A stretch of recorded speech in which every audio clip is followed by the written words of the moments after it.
Non hai moito, escoitei un trecho dunha entrevista que Iñaki Gabilondo realizaba ao expresidente do goberno español Felipe González.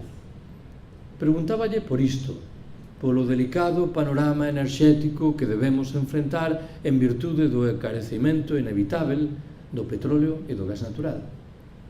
González respondeu que para facer frente a esa delicada situación, non negaba que o fose, debíamos argallar tres grandes respostas. Primeira, desenvolver enerxías limpas e renováveis. Segunda, diversificar as fontes de suministro. Terceira e última, cito de forma literal, reabrir mesuradamente o debate relativo á enerxía nuclear. Non me interesa agora glosar o que González dixo, senón chavarvos a atención sobre aquilo que significativamente non dixo. E que foi o que significativamente non dixo? Que tiñamos que reducir inexorablemente o noso consumo enerxético, cando parece que esta é a resposta obvia, inmediata, nun escenario de escasez. Por que González non dixo, en primeiro lugar, o primeiro que tiña que dicer? Bom, non desboto a posibilidade de que tivese unha má tarde, a todo mundo pode acontecerlle, mas sospeito que non é esta unha explicación. Ben sabedes que González cobra moito desde hai tempo dunha poderosa empresa do sector eléctrico. O seu silencio era culpável.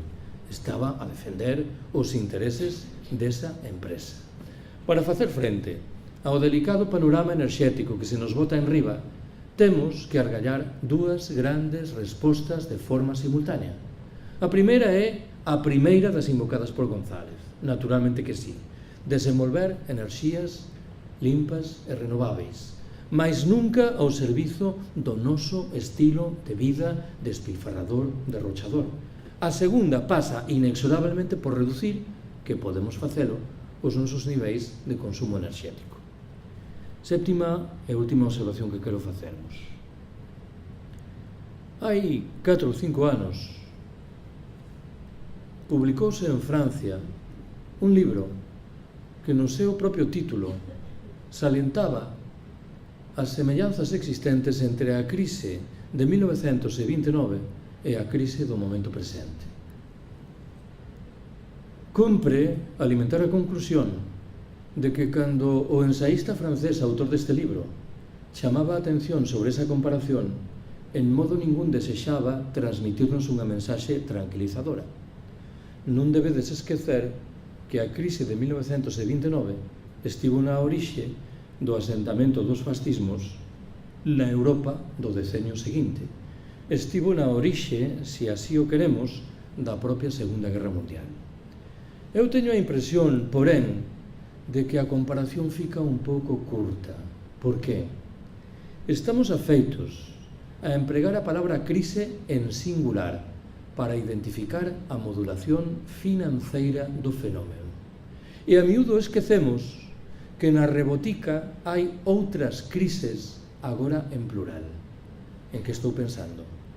Na mudanza climática, que é unha realidade que xa está aí e que non ten ningunha consecuencia saudável.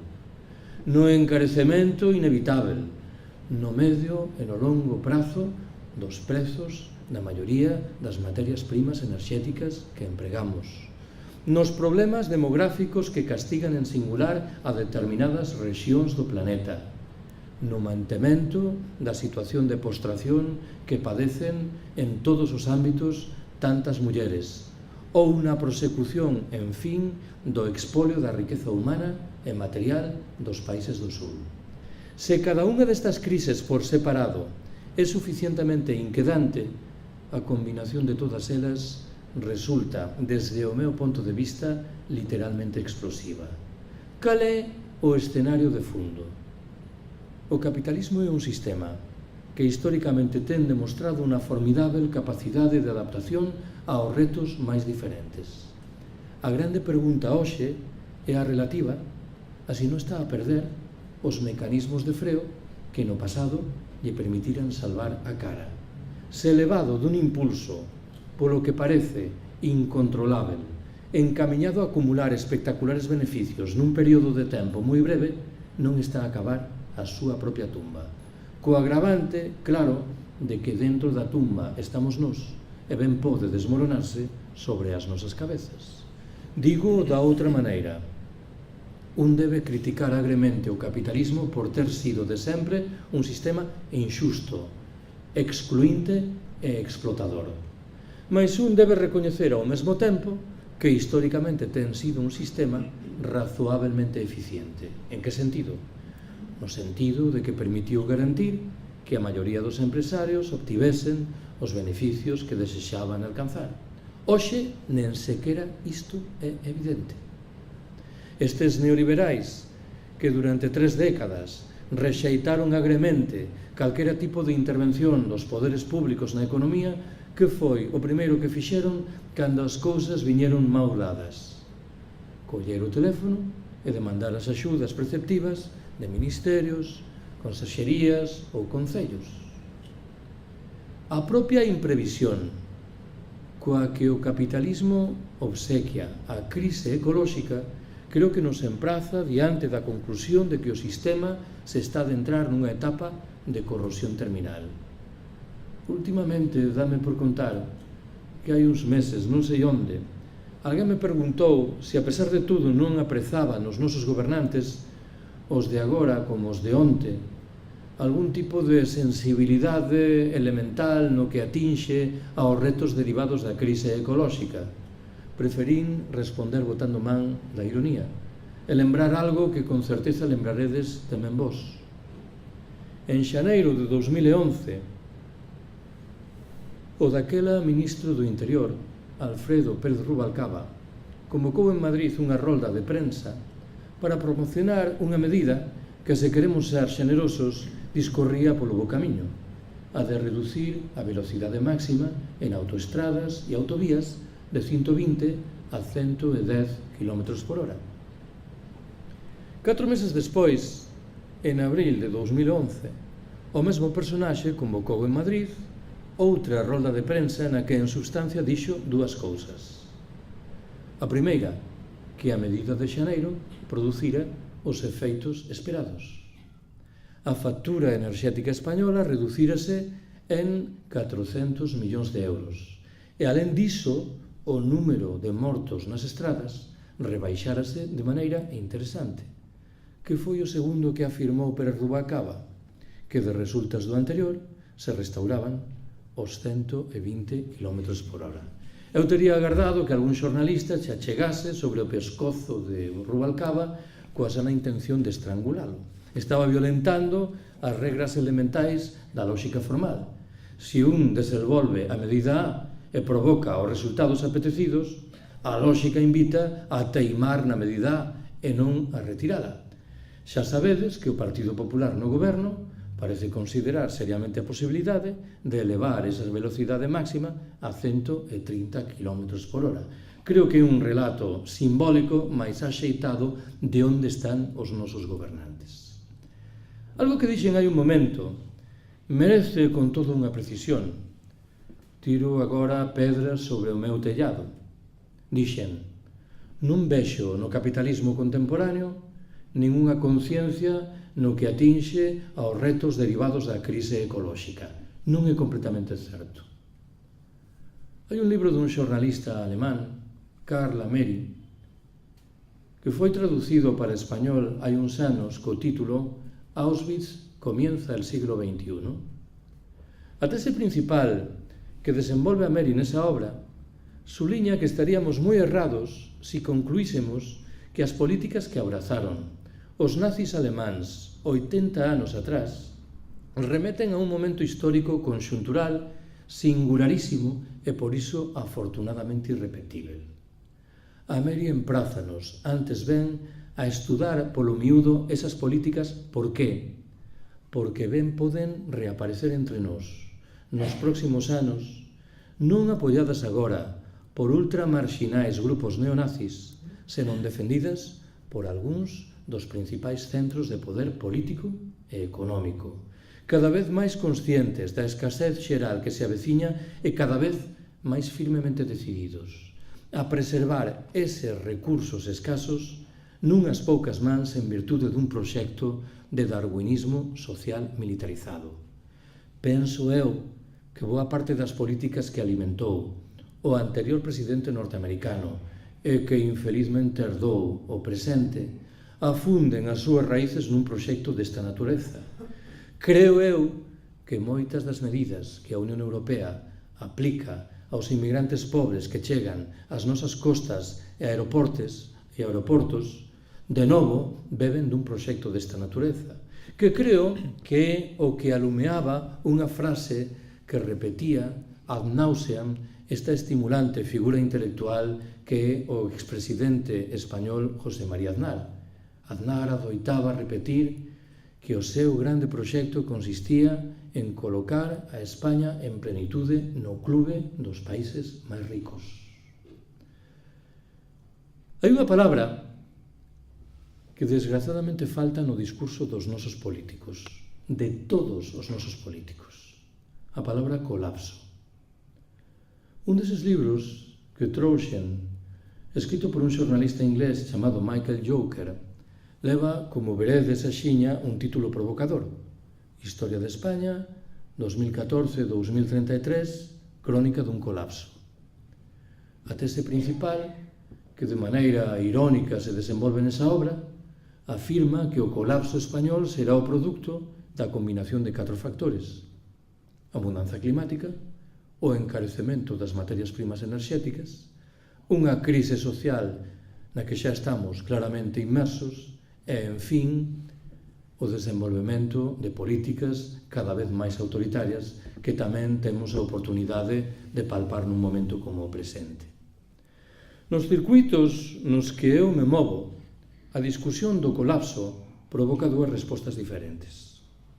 A primeira di: non temos outra ocasión que agardar a chegada do colapso. Por que? Por que será a única maneira de que a maioría dos nosos concidadáns se decate dos seus deberes con respecto ao planeta e ás xeracións vindeiras. Esta posición é cruamente realista, mas é profundamente desalentadora. Non nos enganemos. O colapso traducirase nunha multiplicación espectacular dos problemas e nunha reducción paralela da nosa posibilidade de enfrentalos. A segunda posición é a miña e a de tantas outras persoas, e di que temos que saír con urxencia do capitalismo. Que significa isto nun momento como presente? É un debate que está no miolo de moitas das disputas do movemento do 15 de maio en Madrid. Ás veces sinto a tentación de afirmar que dentro do 15M hai 2 grandes posicións. A primeira considera que a tarefa maior dese movimento consiste en elaborar propostas na confianza de que serán escoitadas polos nosos gobernantes. A segunda posición, que repito de novo é a miña, afirma que a tarefa maior dese movimento consiste, antes ben, en abrir espacios de autonomía nos que procedamos a aplicar regras de xogo diferentes das que se nos impoñen desde a dobre perspectiva da autoxestión e da desmercadorización. Estou pensando no que significan os grupos de consumo, as ecoaldeas, as cooperativas integrais, as formas de banca ética e social ou o incipiente movemento de traballadores que en réxime autoxestionario cooperativo se fan co control de empresas que están a piques de pechar. Eu teño boa relación e moitas disensións cos nosos economistas socialdemócratas de bandeira, que levan anos tentando convencermos de que a nosa tarefa principal debe consistir en criar unha banca pública. Entendo que os argumentos que empregan para xustificar a criación desa forma de banca son respeitáveis, mas véxome na obrigación de preguntarme canto tempo podemos agardar a creación dunha banca pública, tanto máis canto que o procedemento correspondente debe inexorablemente pasar pola canle de partidos, parlamentos e institucións. Si teño que dicilo en clave española xeral, cantos anos haberán de discurrir para que Esquerda Unida teña no Parlamento Español 180 diputados? E que será de Esquerda Unida cando teña 180 diputados? Que é unha discusión diferente. Nesas condicións, creo que o vello proxecto libertario da autoxestión xeralizada desde a base é infinitamente máis realista, se quer só sexa por unha razón moi prosaica.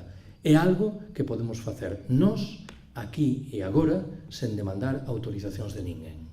Termino. Moitas veces contei que hai varios anos me convidaran a participar nunha mesa redonda en Madrid que partillei cunha muller que, segundo me explicaran, era unha das estrelas en ascenso de televisión española, sometida aos dardos críticos do Partido Popular, que Seica entendía que era unha esquerdista desbocada. Non estou a falar de Ana Pastor. A esta muller correspondíalle falar das manipulacións nos medios de comunicación. A min tocábame facelo do decrecemento. Non eran dúas materias que tivesen unha relación fluida entre sí. O certo é que, cando chegou o momento do debate, enunciei unha queixa. Dixen: paréceme lamentável que neses programas matinais de televisión dos diferentes canais, polos que no decurso dos 2 últimos anos pasaran centenares de políticos, de sindicalistas, de economistas, ninguén se atrevera a discutir as presumíveis virtudes asignáveis ao crecemento económico. Ninguén tivese a oportunidade de explicar en tempo e modo que é isto do decrecemento. O certo é que esta muller reaxiu axiña e comprometeuse a garantir que ese baleiro tocaría o seu fin no medio de comunicación no que traballaba, Televisión Española. Vaya por diante que non voltamos a saber absolutamente nada dela. Lembro perfeitamente que foi o que me dixo cando nos despedíamos. Achegouse moi solícita e preguntoume: «Oe, Carlos, isto do decrecemento non será unha cousa un pouco revolucionaria, verdade?»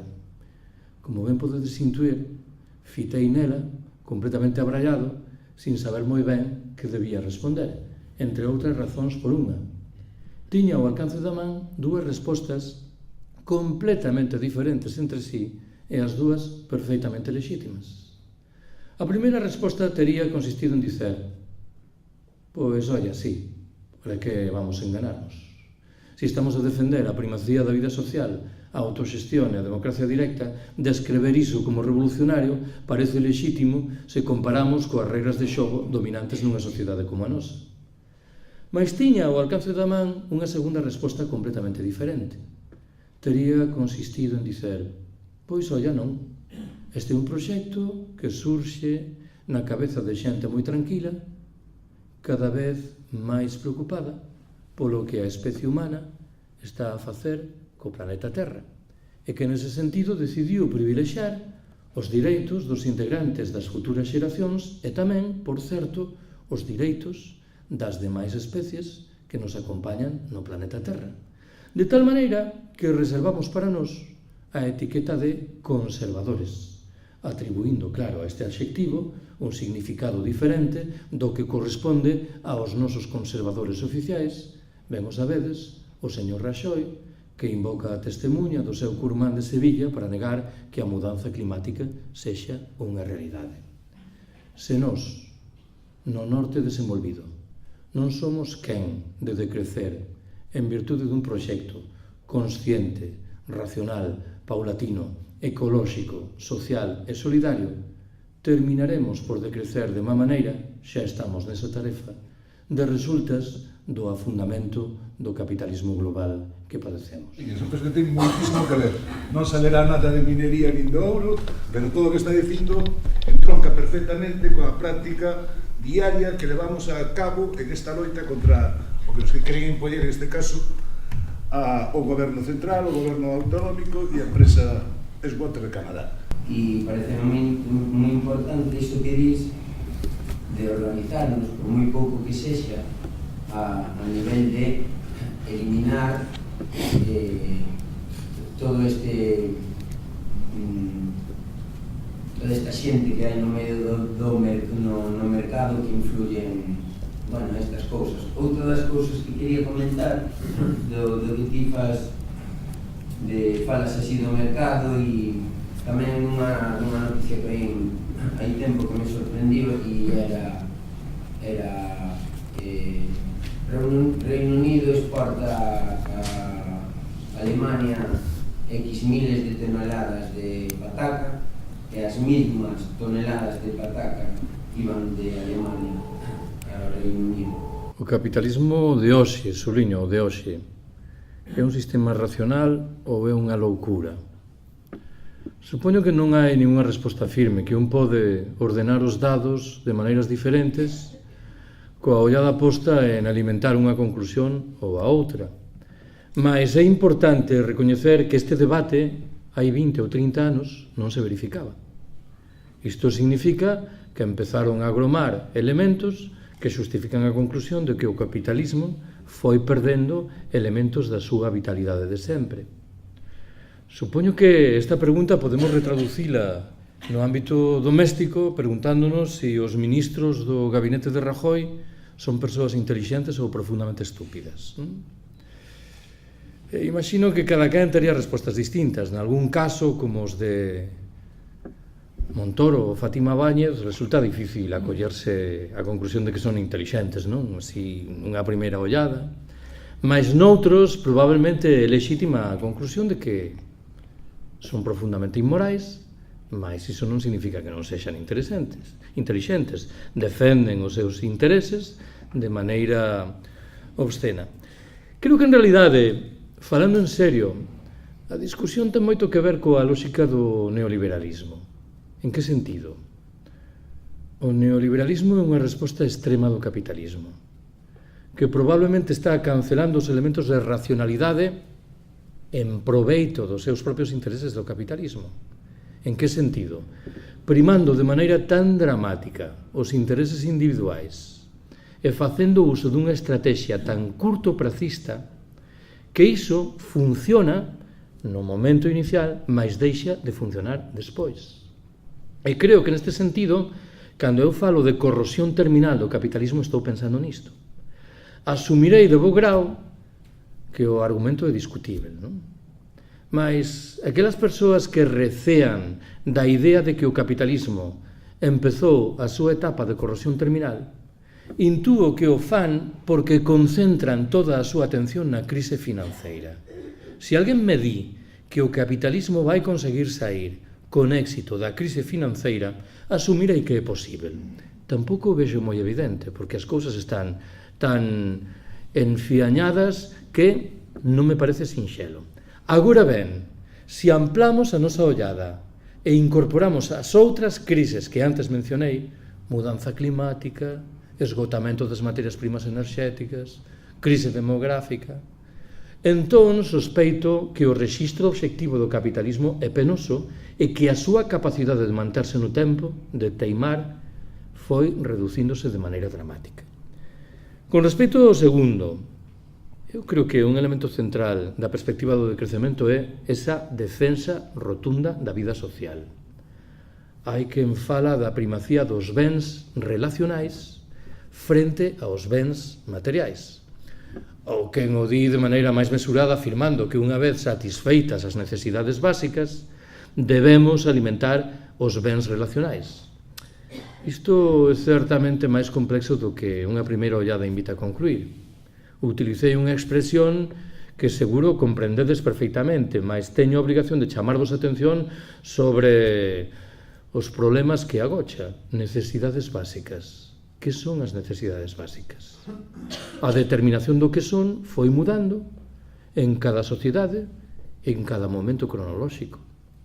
Hai uns anos caiu nas miñas mans unha estimación que concluía que nós, os habitantes das sociedades opulentas, dispomos por termo medio de 10.000 obxectos cada un.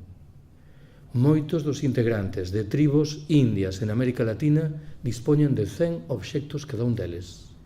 Pensades que somos 100 veces máis felices que eles? Con toda a evidencia, non. Hai algo aquí que obriga tamén a ir ao miolo da discusión de que son as relacións básicas, as necesidades básicas. En calquera caso, eu empreguei o termo socialización. Falei de autoxestión. E falei tamén, e a isto non lle empresto suficiente atención, de desmercadorización. De procurar relacións humanas que, frente á lógica do sistema, non estean marcadas pola perspectiva do beneficio privado, e no seu caso da usura, do lucro.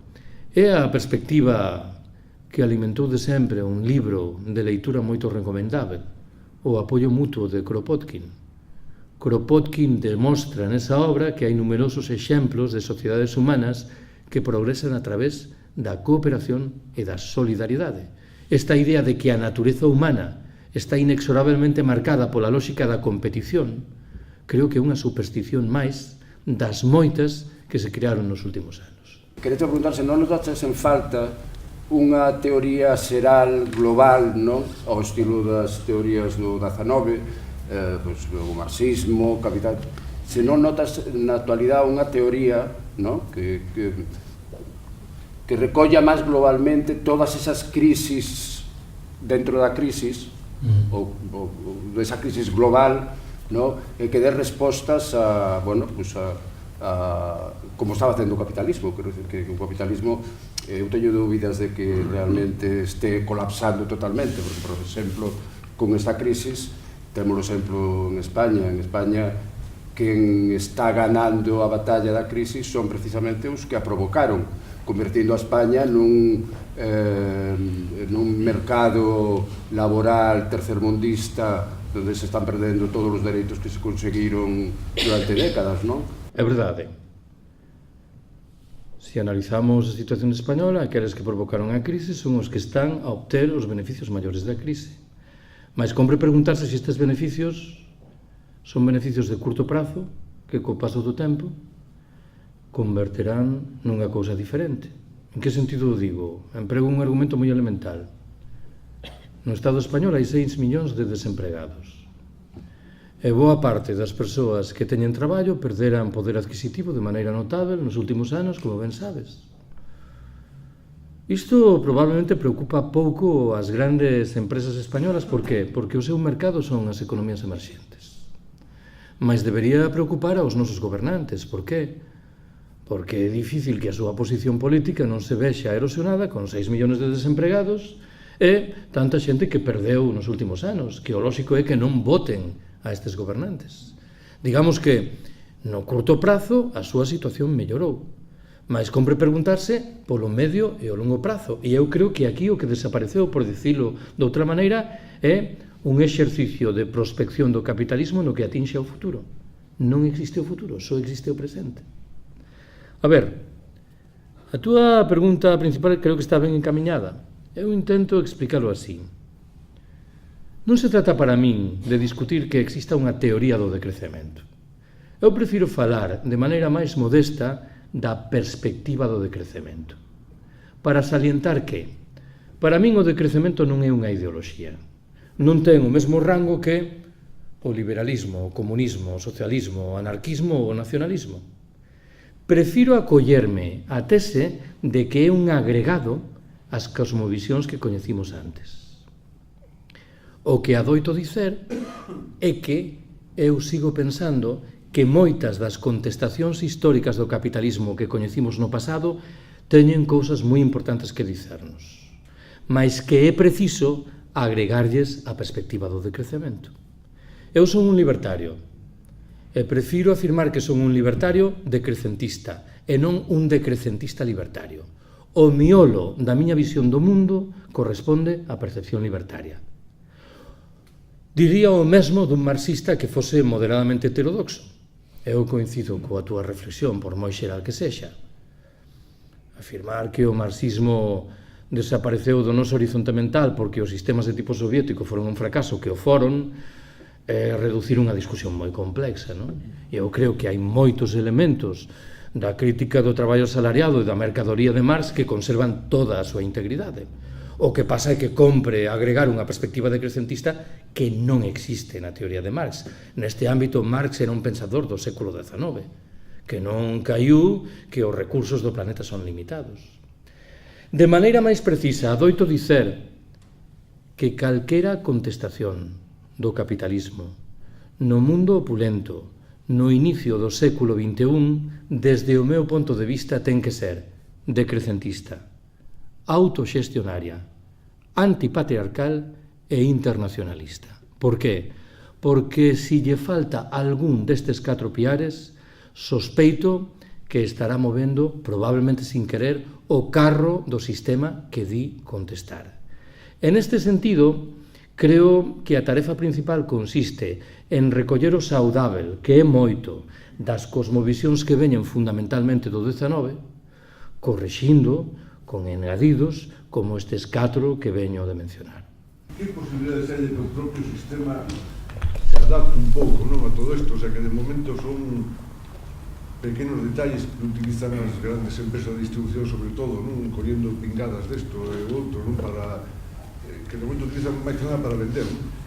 Porque efectivamente ese colapso de que falaba se dá en moitas instancias. En Francia ahora mismo está pasando que pode ocurrir incluso que as granxas de leite desaparezcan, non? de tanto que as apretan no precio. Entón, eu preguntar fundamentalmente nisso, non? Porque antes falamos do cortoplacismo, que para mí é un dos males maiores que ten este tema, que te leva a ver noticias absurdas. Baixan as accións de Inditex porque só venderon o 20% máis que o ano pasado. É unha cousa alucinante. Entón, isto, o sea, a pregunta é da posibilidade de autoadaptación do propio sistema, que de momento xa digo, só vexo pequenas luces por aí, pero que están, máis que nada, utilizándose para vender máis, non? Por exemplo, hoxe leis Nescafé, Nestlé vai comprar directamente os produtores de café o café. Entón, son, que, bueno, é un tema publicitario, realmente non vai a ser así, pero etcétera, etcétera. Primeira proposta. Antes mencionei o que nos feitos é un intento de adaptación, o que chamei darwinismo social militarizado. O exterminio de boa parte da populación planetaria, partindo da certeza de que somos demasiados, de tal maneira que o sistema non dá para manter isto. Se alguén me preguntar se Mariano Rajoy está polo darwinismo social militarizado, responderei que probablemente non. Non creo que a súa maldade... Tú crees que sí? Creo, por lo que dice Pablo Díaz, que tenía que preguntarle a Merkel. Bueno. Esperemos que sepa dónde vai. Entón sí que está polo darwinismo social militarizado. É unha proposta seria, no sentido de que ia dicir, lee determinados textos que xorden do Club Bilderberg ou da Trilateral, non din claro isto así, mas o sentido de fundo da aposta é isto. Segundo, hai un intento de adaptación extremadamente levián e profundamente falso, que é o que pasa polo que se deu en chamar o capitalismo verde. O capitalismo verde parte da intuición de que a crise ecolóxica pode ser unha fonte de beneficios, de novos negocios. Fundamentalmente, hoxe, a mudanza climática, despois de mañán se cadra o esgotamento das materias primas enerxéticas. Mais claro, se un analiza polo miúdo as propostas correspondentes, descubre que dificilmente van evitar o colapso. Mais ben son un xogo de artificio encamiñado a manter determinadas rodas do sistema. Terceiro, a perspectiva do decrecemento en si mesma é asumível polo sistema? Eu creo firmemente que non. O sistema está engallolado na perspectiva de que temos que seguir crecendo de tal maneira que iso non se pode discutir. E se tomamos a perspectiva do decrecemento en serio, que implica organizar a sociedade desde abaixo, desde a desmercadorización, diremos que entón o que acontecería é que o capitalismo deixaría de ser o que é. E creo que non hai ningún indicio que invite a considerar isto. É verdade, un pouco a beiro de algún dos exemplos que propuxeches, que un pode propor a idea de que hai determinados empresarios que son conscientes dos problemas de fundo, que desexarían introducir na vida das súas empresas regras de xogo diferentes, probablemente moderadamente consecuentes. Estou pensando, aínda que sei que mesturo realidades distintas, nesa proposta que tivo certo éxito entre nós nos últimos anos da economía do ben común. Claro, desde o meu punto de vista é unha proposta inxenua, en dous sentidos diferentes. Un, considera a cuestión ecolóxica, mas non lle dá, desde o meu punto de vista, o relevo que corresponde. E a segunda, non pretende sair do capitalismo, pretende criar empresarios civilizados que asuman unha conducta social e ecolóxica civilizada, algo que me parece que está fora da posibilidade do mínimo realismo. Entón, Termino. O problema adicional a todo isto é que o tempo empeza a faltar. A tese dese libro que mencionei antes, a de Joker, é que o colapso é para o ano 2030. Claro que é unha tese especulativa. Pode ser o ano 2040, mas creo que quen pense que o colapso do sistema se vai producir dentro de 100 anos está equivocándose. O proceso é moito máis urxente. En ese sentido, alguén me pregunta de cando en vez, e vamos poder evitar o colapso? A miña resposta que ten que ver coa túa pregunta é que, como o sistema non ten, parece, ningún mecanismo sólido que lle permita evitar o colapso, aos demais, o único que nos queda é aspirar non a evitar o colapso, senón a adialo un pouco no tempo e a mitigar algunhas das súas consecuencias máis negativas. Creo que este é o escenario no que estamos agora. Por que? Dixeno hai un momento, porque o tempo comeza a faltar. Algo que dixen hai un momento me provocou na cabeza certa turbación. Por que? Porque cando eu me enfrento, que non é moi normal, con analistas do sistema, os dous argumentos dos que botan man son, un, que aparecerán novas tecnoloxías que nos salvarán de todo isto, creo que é unha superstición, e dous, que temos que ser realistas, porque a especie humana é a que, de tal maneira que o do decrecemento pode ser moi respeitável, conceitual e moralmente, mas non estamos por isto. Dun tempo esta parte dame por responder cunha frase moi sonora e un pouco maleducada de Bernanos, o escritor francés, que era un católico máis ou menos conservador, mas un pouco o estilo de Chesterton, o escritor inglés casi coetáneo co Evo.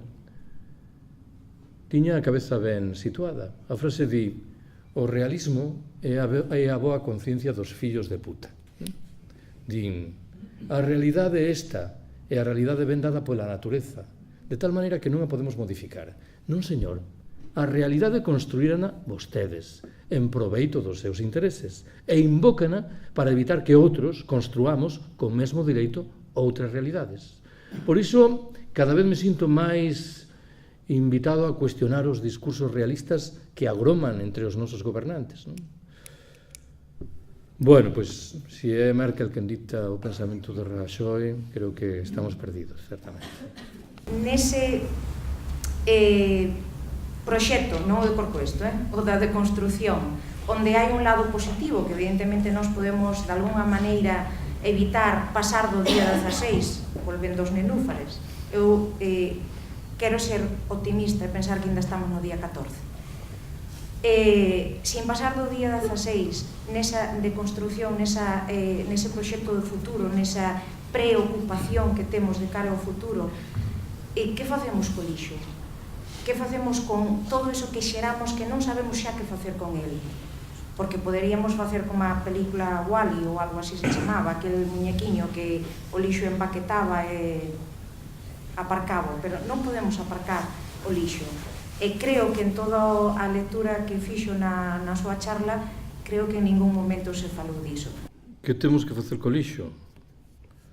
Pois supoño que en primeiro lugar xerar menos lixo do que xeramos.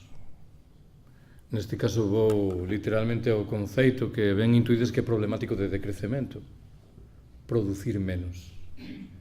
Se colocamos a énfase nos bens relacionais, isto significa que estaremos menos vencellados cos bens materiais e que xeraremos menos lixo. En segundo termo, mergullar nas posibilidades de reciclar, de recompor moitos deses recursos que hoxe damos por inúteis.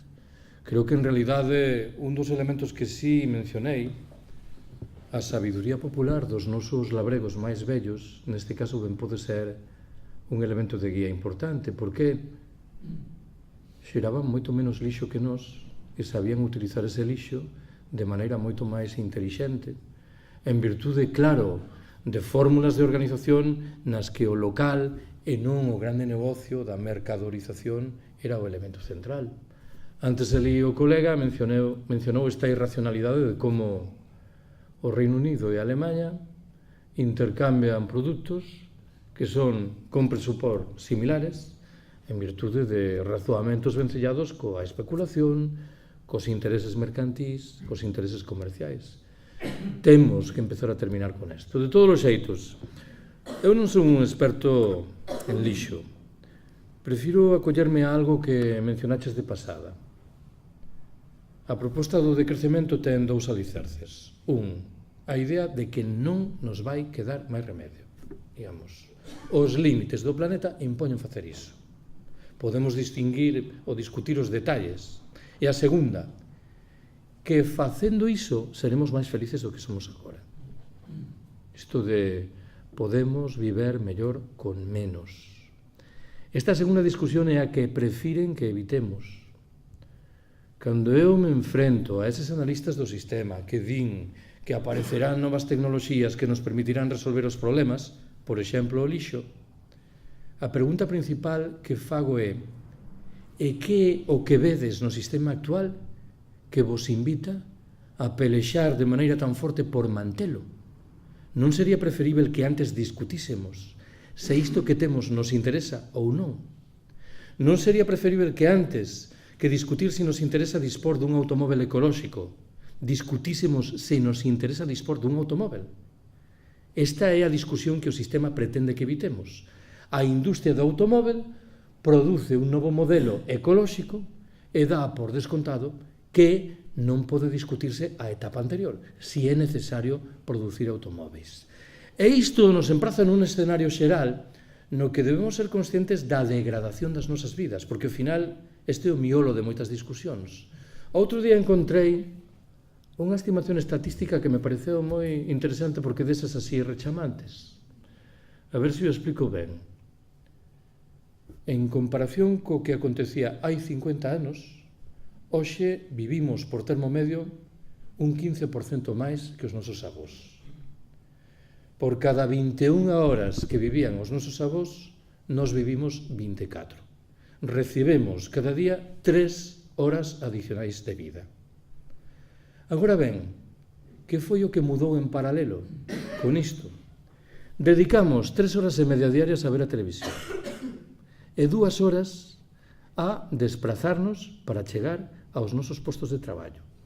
De tal maneira que das 24 que vivimos temos que descontar 5 e media e quedan, se o meu cálculo é axeitado, 18 horas e media cada día. 2 horas e media menos das que vivían os nosos avós. Non sei se me expliquei ben o exemplo. Isto de, sí, gañamos 3 vidas, 3 horas cada día, mas resulta que perdemos absurdamente esas horas en virtude de elementos que están manifestamente fora do noso control. Temos que recuperar o control no lixo e nos restantes ámbitos da vida. Que pensas de a reclamación que se está facendo en todos os estamentos da educación e da sanidade ahora en contra dos recortes, pedindo máis inversión, porque é un pouco unha contradición, non? Quero dicir, queremos máis inversión porque pensamos que con máis inversión teremos unha mellor educación. Que pensas deso? E a outra cousa é como decrecemos a mentalidade de pequenos capitalistas na que estamos a inmensa maioría das poblacións occidentais, partindo de que esa idea da felicidade da que falas parece moi tangible, e sen embargo eu sempre penso que a felicidade é bastante máis subjetiva, non? Moi difícil de definir, polo de pronto, non? Entón, desde a psicología social, que respostas ou que se podía facer para ir cambiando un pouco esa mentalidade de pequenos capitalistas que creou tanto o problema dos preferentistas, por exemplo, non? Eu adoito a repetir que para min o problema principal do decrecemento non é técnico. Creo que é moito máis fácil imaginar unha sociedade decrecentista que funciona que seguir imaginando que o capitalismo é capaz, coas regras de xogo que aplica agora, de recuperar o camiño do crecemento. O problema ten que ver coa pregunta que formulas. Temos a necesidade de mudar de chip radicalmente e de abandonar a lógica da produción, da competitividade, da productividade, a nosa condición do que chamaches pequenos capitalistas, e admito de bo grau que isto non é nada sinxelo. Por moito que ás veces diga tamén que eu entendo que unha diferencia fundamental entre a miña tradición a libertaria e as tradicións da esquerda tradicional ten que ver con esta discusión. A esquerda tradicional, xa sei que simplifico, enuncia o escenario dicindo: aquí estamos nós, aí está o sistema. O que temos que demostrar é que somos máis fortes e máis numerosos que o sistema. A percepción libertaria di o mesmo cun engadido. Di: aquí estamos nós, aí está o sistema. Temos que demostrar que somos máis numerosos e máis fortes que o sistema. Mas debemos saber que nós formamos parte dese sistema de tal maneira que a nosa conducta cotidianamente se revelan os elementos dese sistema que queremos contestar, algo que xera a miúdo contradicións extremas. Bom, saír do capitalismo é moi difícil en todos os ámbitos, e tamén no ámbito psicolóxico persoal.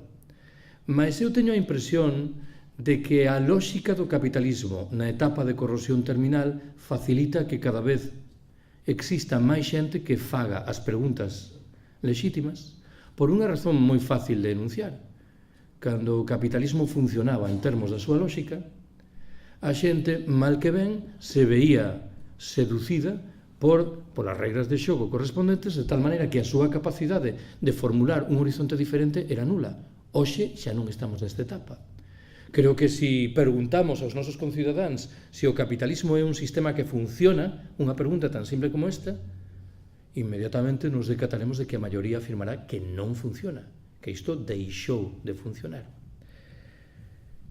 Interésame neste sentido subliñar que, aínda que eu entendo perfectamente que cando falamos de decrecemento inmediatamente apareza na nosa cabeza un activista hiperconsciente dun movimento social crítico, non debemos desbotar a posibilidade de que cidadáns comuns que non son activistas de movimentos sociais críticos, en virtude da súa vida cotidiana, cheguen a conclusións similares ás nosas. O exemplo que propoño disto é sempre o mesmo. Eu recebo todos os anos en Madrid unha chamada telefónica dun grupo de mulleres moi velliñas. A idade media é duns 80 anos de idade. Convídanme a dar unha palestra. E lembro que hai 5 anos exactamente preguntáronme de que quería falar e eu dixen que quería falar do decrecemento. O certo que o día previsto para a miña palestra eu non tiven tempo de preparala. Preparala neste caso significa sentarte un momento e dicir, repensar os exemplos, as anécdotas, pensando na xente que che vai a escoitar.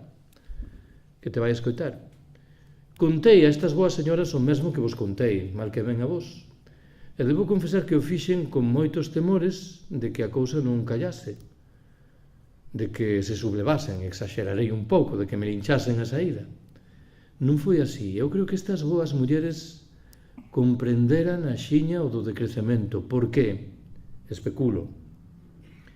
Voltaron coa súa ollada ao decenio de 1950, unha etapa por moitos conceitos moi dura da súa vida, o franquismo máis oscurantista e ultramontano, e porén a lembranza que tiñan do significado dos conceitos que antes empreguei de sobriedade e sinxeleza voluntaria era manifestamente grata, para entendermos unha etapa da súa vida na que un xersei tiña que durar 8 anos, e na que era literalmente impensável tirar ao lixo un anaquiño de pan. Isto invita a extraer a conclusión de que, sendo certo que somos pequenos capitalistas, non é menos certo que conservamos dentro da cabeza unha parte razoablemente virxe que, convenientemente estimulada, pode provocar respostas sorprendentes da nosa conducta. Ollo con isto. Eu creo que a presenza do principio do apoio mutuo sigue sendo consistente nunha sociedade tan castigada como a nosa, e que todos temos cotidianamente a oportunidade de ver condutas que rompen coa lógica do pequeno capitalista. Mais difícil é responder a primeira pregunta. A ver, eu creo que se queremos ser serios, temos que asumir unha crítica dos estados do bienestar. Por qué? Os estados do bienestar son fórmulas de organización económica e social propias e exclusivas do capitalismo, descoñecidas fora deste, que dificultan até extremos inimagináveis calquera horizonte de autoxestión desde abaixo, que beben da filosofía, desde o meu ponto de vista mortecina, da socialdemocracia e do sindicalismo de pacto, que non viñeron a libertar, como se anunciaba, as mulleres, máis ben ratificaron unha dupla explotación que non resolveran, antes ben, ao contrario, ningún dos grandes problemas ecolóxicos, tanto máis canto que agromaron na era xa terminada do petróleo barato, e que non mostran, en fin, ningún tipo de actitude sólida de solidaridade cos países do Sur. Creo que esta crítica é irrenunciável. Cando eu escoito como axentes da esquerda tradicional o que reivindican exclusivamente é a necesidade de procurar unha saída social á crise, bótome a tremolar. Teremos que procurar con urxencia unha saída global do capitalismo. Esta xente que o que pretende é regresar ao ano 2007 creo que está gravemente equivocada, ou en su defeito.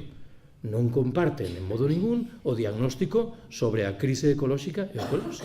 Simplemente creen que resolveremos convincentemente os nosos problemas reconstruindo os nosos maltreitos estados do benestar. Alén disso, en efeito, é unha tal... Ademais, é que o que temos agora é unha consecuencia literal do que tiñamos antes, non?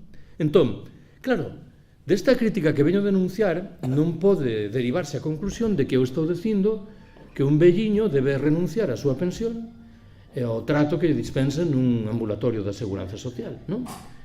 Cal é a maneira de resolver conceitualmente este problema?